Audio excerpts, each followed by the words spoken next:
بسم اللہ الرحمن الرحیم۔ السلام علیکم ڈیئر اسٹوڈینٹس۔ آج ایجوکیشن کا ہمارا لیکچر نمبر 18 ہے۔ سبق نمبر ہم 2 پڑھ رہے ہیں، جس کا عنوان ہے جنوبی ایشیا میں برطانوی نظام تعلیم۔ اسٹوڈینٹس، آپ کا چونکہ ایجوکیشن کا اسمارٹ کورس آ چکا ہے، تو یہ لیکچرز جو ہیں یہ اب اس کے مطابق چل رہے ہیں۔ جو ٹاپکس میں آپ کو پڑھا رہی ہوں وہ آپ کے کورس میں شامل ہوں گے، اور جو میں نہیں پڑھا رہی آپ کے بک پہ ان کو آپ کٹ کر دیں، کیونکہ وہ آپ کے کورس میں شامل نہیں ہوں گے۔ تو آج کا اب جو ہمارا ٹاپک ہے اس کا وہ ہے سارجنٹ رپورٹ۔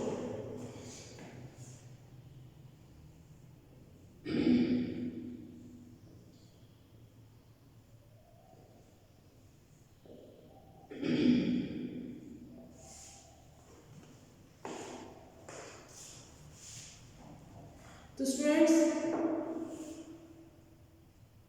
1944 میں انگریزی حکومت نے ایک نئی تعلیمی اسکیم جو ہے وہ پیش کی، اور اس نئی تعلیمی اسکیم کو سارجنٹ رپورٹ کہا جاتا ہے۔ اس کے اہم نکات جو ہیں وہ ہم یہاں ڈیفائن کریں گے۔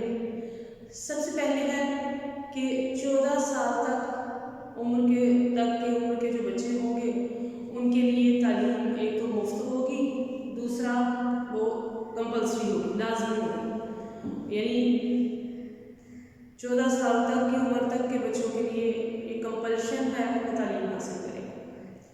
پھر 6 برس تک یعنی 6 سال تک کے عمر کے جو بچے ہوں گے ان کے لیے سرکاری مدارس میں نرسری کلاسز جو ہے وہ تربیت یافتہ یعنی ٹرینڈ ٹیچرز جو ہوں گے ان کی نگرانی میں شروع کی جائے گی وہ کلاسز۔ پھر 7 سے 11 سال تک کے عمر کے جو بچے ہوں گے ان کی تعلیم کو پرائمری، اور 12 سے 16 سال تک جو ہوں گے بچے ان کو ہائی اسکول کی تعلیم کا نام دیا جائے گا۔ پھر ٹیکنیکل اور تجارتی تعلیم کے انتظام پر جو ہے وہ زور دیا جائے گا، اس کے لیے بھی مناسب انتظامات کیے جائیں گے۔ تعلیمی بالغہ اور سرکاری کتب خانوں کی اصلاح کو اسکیم میں شامل کیا جائے گا۔ پھر اساتذہ کی تربیت اور ٹریننگ کے لیے اور ان کی ملازمتوں کے بہتر اصول و قواعد بنانے پر جو ہے وہ توجہ دی جائے گی۔ طلباء کی جسمانی تربیت، طبی معائنہ اور ضرورت کے مطابق یعنی حسب ضرورت ان کے علاج پر بھی زور دیا جائے گا۔ پھر ذہنی اور جسمانی طور پر جو معذور بچے ہوں گے، طلباء ہوں گے، ان کو بھی تعلیمی سہولیات جو ہے وہ فراہم کی جائے گی۔ بچوں کے لیے سماجی اور تفریحی مشاغل جو ہیں ایکٹیویٹیز جو ہیں ان کا انتظام کرنا بھی جو ہے سارجنٹ اسکیم کا حصہ تھا۔ رپورٹ میں بچوں کے لیے عملی کام اور پیشے یعنی پروفیشنل جو تعلیم ہوگی اس پر بھی زور دیا جائے۔ پھر اس اسکیم کے تحت 2 قسم کے جو ہے ہائی اسکول قائم کرنے کی سفارش کی گئی۔ وہ کون سے تھے؟ نمبر 1 تھا عام high school,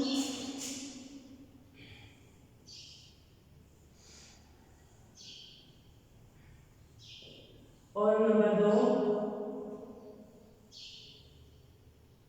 technical high school.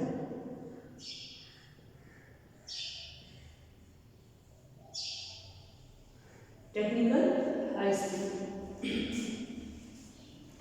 اور عام اسکولوں میں جو ہے وہ آرٹس اور سائنس کی تعلیم دینا جو ہے وہ مقصد تھا کہ عام اسکولوں میں جو تعلیم دی جائے گی یا تو آرٹس کے سبجیکٹس ہوں گے یا سائنس کے، جبکہ جو ٹیکنیکل اسکول ہوں گے ان میں صنعتی، تجارتی اور جو پیشہ ورانہ مضامین ہوں گے ان میں مہارتوں کی جو ہے وہ تعلیم دی جائے گی۔ اور ان اسکولوں میں سائنس کا مضمون لازمی تھا۔ لکڑی، پتھر اور دھات کے کام جو ہیں اس کی تعلیم کا انتظام بھی وہاں موجود تھا۔ تو یہ جو ہے وہ ٹیکنیکل جو اسکولس تھے ان میں یہ تعلیم دی جاتی ہے۔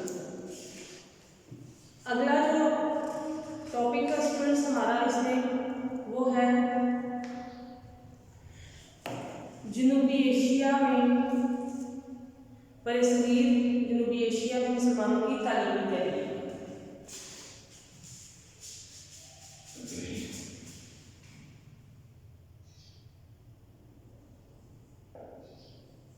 جنوبی ایشیا میں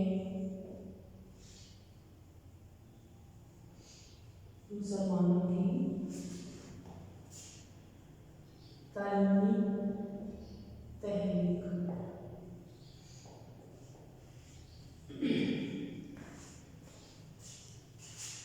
پہلے ہم اس میں تعلیمی تحریکات جو ہے یہ لفظ تحریکات ایک تحریک نہیں تھی، زیادہ چھوٹی تحریکات تھی، اس لیے ہم یہاں تحریکات لکھیں گے۔ تو سب سے پہلے ہم دیکھتے ہیں ان تحریکات کا پس منظر کیا تھا۔